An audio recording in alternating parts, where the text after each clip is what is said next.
ఇవ్వండి. ఫస్ట్ మనం మందారాలతోటే స్టార్ట్ చేద్దాం. కాకపోతే ఎక్కువ లేవు మందారాలు, చాలా తగ్గిపోయినాయండి. ఇవైతే డిసెంబర్ పూలు ఇప్పుడే స్టార్ట్ అవుతున్నాయి. డిసెంబర్లోనే పూస్తాయి కమలు అవి. డిసెంబర్ వచ్చిన దగ్గర నుంచి స్టార్ట్ అయినాయి. ఇవి సెంటు మల్లె అండి. అసలు అబ్బా ఎంత స్మెల్లో! ఒక్క పువ్వు ఇట్లా పట్టుకున్నామంటే, తల్లో పెట్టుకున్నామంటే అసలు ఏమో స్మెల్ వస్తుందండి అదైతే. ఇవైతే ఎడేనియం. అసలు మొగ్గలు నిండిపోతుంది చెట్టు, ఎప్పుడు చూసినా అంతే ఉంటున్నాయి మొగ్గలు. కోతి పడేసిందండి, కానీ మళ్ళీ కట్టె ఇరిగిపోతుందేమోనని. Hi, hello, welcome to my channel Telugu home gardening. ఈరోజు ఆకుకూరలు ఉన్నాయి, కోసుకుందామండి. ఇక్కడ చూడండి, టమాటా పడి మొలిసింది ఇక్కడ. దానంతటా అదే ఆ కుండీలో ఎన్ని కాయలోనండి. ఇక్కడ కొంచెం తోటకూర ఉంది ఈ కుండీలో. తోటకూర ఈ నెల ఆగాలండి. ఈ నెల ఆగితే మంచిగా వస్తుంది, కానీ ఇప్పుడు కొంచెం చీడ వస్తుంది. అందుకని ఎక్కువ రోజులు ఉంచకూడదు. కొంచెం ఇంత ఎదగంగలోనే కోసేసుకోవాలి మనం. తీసేసుకుంటేనే చీడ అనేది రాకుండా ఉంటుంది. లేకపోతే చీడలాగా వచ్చేసి ఆకులన్నీ తెల్లంగా పొడలుగా అవుతాయండి. ఇప్పటికే కొంచెం అక్కడక్కడ పొడగా ఉంది. మనం అది క్లీన్ చేసుకునేటప్పుడు తీసేసుకోవచ్చు. తోటకూర ఉందండి కొంచెం అక్కడక్కడ. దీనికైతే అసలు కాయలు కూడా తొందరగా వచ్చేస్తాయండి తోటకూరకి. తోటకూరకు మాత్రం చాలా బలం ఉండాలండి. బలంగా ఉంటే మనం కిచెన్ వేస్ట్లో కనుక వేసి కనుక మనం తోటకూర వేసామంటే ఎంత ఫ్రెష్గానూ ఎంత గ్రీన్గా వస్తుందోనండి. మనం ఎరువులు వేసిన దానికన్నా కూడా కిచెన్ వేస్ట్లో వేసిన తోటకూర ఆ కుండీలో కనుక మనం వేసామంటే నింపి సూపర్ వస్తుంది అసలు తోటకూర. తోటకూర చాలా మంచిదండి. పడనోళ్ళకి కొంతమందికి కడుపు నొప్పి వస్తుందట, మోషన్స్ అవుతాయి అంటారు. అలాంటి వాళ్ళు తినకుండా ఉంటేనే బెటరు.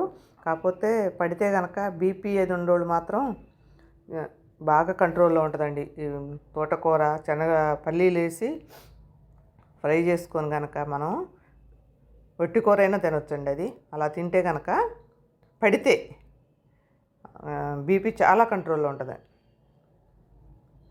పడని వాళ్ళు మాత్రం స్కిప్ చేయటం మంచిదండి. అది బాగా మోషన్స్ అవుతాయి. అసలు కడుపులో నొప్పి వస్తే మోషన్స్ అవుతాయి, అరగదు. చూడండి, అది ఎంతో లేదు చెట్టు, అప్పుడే దానికి కాయలాగా వచ్చేస్తుంది. ఇంకా అలా ఉంచేస్తే ఇప్పుడు అంతే వస్తుంది. ఈ నెల పోవాలండి కొంచెం. ఈ వింటర్ సీజను ఎండ్ అయితే ఆకుకూరలు బాగా వస్తాయి. ఇంకా ఇప్పుడు వస్తాయిలే, కానీ ఫస్ట్ ఒక్కసారే వస్తాయండి ఏ కూర అయినా. తర్వాత కొంచెం అంత హెల్తీగా రావు ఫస్ట్ వచ్చినట్టు. ఆకుకూరలు మాత్రం తేలికనే పండించుకోవచ్చండి అందరూ, చాలా తేలిక. పచ్చల కూర అయితే ఇంకా సింపుల్. నేనైతే ఎక్కువ పాదులు పెట్టలేదండి, 1-2-3 తీగలు ఉన్నాయి ఇలాగా. అంతా చూడండి, పైన కోస్తుంటే మొత్తం కిందకు రాలుతుంది డస్ట్ లాగా. తీగలు పైకి ఉన్నాయి కదా, ఆ పైకి ఉన్న ఇప్పుడు కోసేటప్పుడు అంత నుసెంత చెట్ల మీద పడుతుంది, చిక్కుడు తీగ మీద. అది నేను ఇంకా ఆడొకటి ఇట్టనే తీగలు ఉంచేసానండి. తీగలు ఉంచేసి అవే కోసేస్తాను. మళ్ళీ వాటికి వేరేగా పెట్టకుండా. అసలు ఎక్కువ ఆకుకూరలకి నేను వేరే ఏమీ ప్రొవైడ్ చేయనండి. ఎందుకంటే మళ్ళీ దానికొకటి దీనికొకటి అంటే చాలా అయిపోతాయి కదా కుండీలు. అందుకని చెప్పేసి అది ఎక్కడో ఒకసారి ఒక పక్కన మొలుస్తుంది.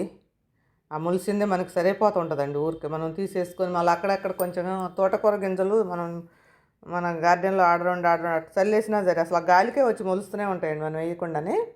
ఇంకా బచ్చల కూర మాత్రం ఆడొకటి ఉంటే తీగలాగా ఏటో ఒక సైడ్కి వెళ్ళిపోతుంటుంది. మనం ఆకులు గిల్లుకొని తర్వాత ఆ కాయలు అనేవి కట్ చేస్తుండాలండి ఎప్పటికప్పుడు. కట్ చేస్తే ఆ చివర్లో ఇదిగోండి ఇక్కడ ఒకటి మొలిసింది. అదే అయిపోయేటప్పటికి ఇది వస్తుంది పైకి. ఇదిగోండి అలా కట్ చేసామనుకోండి మనం, ఆ కాయలు అయ్యి నేను తర్వాతకి కట్ చేస్తాను, కానీ ఇప్పుడు చూపిస్తున్నానండి మీకు. అట్లాంటివన్నీ నేను తర్వాత ఒక నీళ్ళు వాటర్ చేయడానికి వచ్చినప్పుడు అప్పుడే కట్ చేస్తానండి. మట్టి కలపటం కానీ విత్తనాలు పెట్టడం కానీ అవన్నీ తర్వాతే చేసుకుంటాను నేను. వీడియోలో అయితే అవన్నీ చూపిను. కాకపోతే ఇలా కట్ చేసుకుంటే మీకు తేలిగ్గా వస్తుందని చెప్పేసి చెప్తున్నా. ఇంకా మళ్ళీ వేరే పెట్టకుండా, లేకపోతే ముదిరిపోతాయి ఆకులు, పండ్లు వచ్చేసి. ఇదిగోండి ఇక్కడ కూడా ఒక జామ చెట్టు ఉంది ఇందులో, చిన్న మొక్క. ఇంకా మొక్క చిన్నదే కాబట్టి నేను ఈ సైడ్ అంతా ఇది పాలకూర పోసేసుకున్నా. ఇదిగోండి మొత్తం రెడీ అయింది ఇప్పుడు మనకి. ఇట్లనే ఇక పక్క సైడ్లు వేస్తే మనకు ఆ చెట్టు పెరుగుతూ ఉంటుంది, ఇటు ఆకుకూరలు కూడా మనకు వస్తాయి. మొత్తం కోసేసానండి, అంతా చేత్తో కొయ్యరాలి, ఒక చేత్తో తెగుతూ ఊడొస్తున్నాయి పైకి. ఇప్పుడు ఏం చేయాలంటే కొంచెం కదిలించేసి ఒక అట్లా కదిలిపోతే లోపలికి వెళ్ళిపోదండి మనం వేసిన ఎరువు.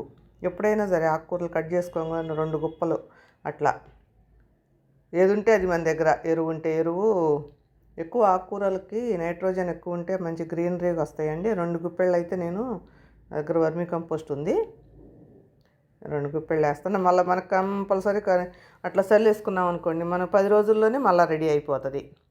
చూడండి ఎంత వచ్చిందో. మనం దీనికి మళ్ళీ వేరే కుండీ, వేరే ఎరువులు ఏమి లేకోకుండా ఒక కుండీలోనే మనకు వచ్చేస్తాయి. ఇదిగోండి, ఇది ముదిరిపోయింది, ఇది తీసేస్తా మొత్తం కోసేసి,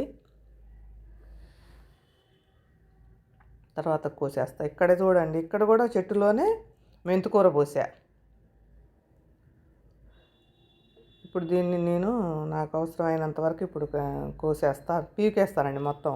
దీన్ని కొయ్యకుండా ఉంచకూడదు, అట్లా కట్ చేసుకోకూడదు, పీకేసేయాలి మొత్తం. ఎంత చాలండి నాకు ఇప్పుడు ప్రస్తుతానికైతే. ఈ చివర్లన్నీ కట్ చేసేస్తా. మెంతికూర పడిపోతుంది అంటారు కదా, పడిపోకుండా దగ్గరకు పోసుకోవాలండి, బాగా ఒత్తుగా పోస్తే అప్పుడు పడకుండా కట్ చేసేసానండి వాటిని. మెంతికూర కూడా చాలామంది షుగర్ ఉన్న వాళ్ళకి మనం రోజు ఏ కర్రీలోనైనా కొంచెం వేసుకోవచ్చు. ఇది ఒకటి, మునగాకు ఒకటి, అదిగోండి ఒత్తుకు పోసా కదా, ఇక అసలు అది పడదు. నాకు అంతవరకు అవసరమైంది అది అంత ఉంది, అట్లుంచేస్తే ఇది అయిపోయేది అనుకున్నప్పుడు ఇటు సైడ్ ఉంది కదా ఇంకా కొంచెం గ్యాపు, ఈ సైడ్లో మళ్ళీ పోసేస్తాను అనమాట. అందులో ఏందో మొలిసినవి తీసేసి మళ్ళీ పక్క పోసేసుకుంటే ఇది అయిపోయేటప్పటికి నాకు ఇది వచ్చేస్తుంది. అట్నే అన్ని కుండీలలో ఎక్కడో ఒకసారి కొంచెం కొంచెం పోస్తానండి. ఈరోజైతే చాలానే వచ్చిందండి ఆకుకూర, బచ్చలు అంటే ఉన్నది ఇంకా, నాకు సరిపోనే కోసుకున్నాను నేను ఇప్పటికీ, ఇవాళ రేపటికి సరిపోను. అంతేనండి. Thank you for watching.